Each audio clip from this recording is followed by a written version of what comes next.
Yomg'irdan keyin har doimgidek biz tezmo'ykaramiz.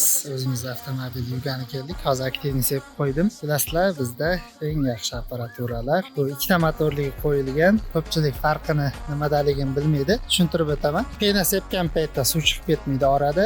Suv sepgan paytda pena chiqib ketmaydi orasida. Asosiy farqi shu bo'ladi. Apparatlarimiz dizaynlar, korpuslar nержавейка bo'ladi. Glansvista ishlatilgan yaltirog'ini. Bundan tashqari 6 ta funksiyamiz bor. O'sha asosan standartni 5 ta funksiya ishlatib beramiz. Talabga qarab osmos filtr qo'ysak, buni ham ishlatib beramiz. Vizib knopkalari bor. O'sha 5 sekund bosish orqali yozib qo'yilgan. 1 sekund bosib qo'yaversak, mana vizib chiqadi. SMS yuboradi. Pul yo'q bo'lsa, pul yo'q paytda telefon raqamini ko'rsatadi.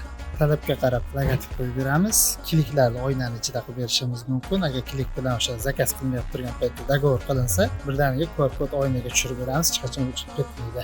Ekranlarimiz P5, quyoshda ham bemalol kunduzi ko'rinadigan bo'ladi. Kimga shunaqa apparaturalar kerak bo'lsa, pastda kontakt qoldiramiz, bemalol aloqaga chiqishlar.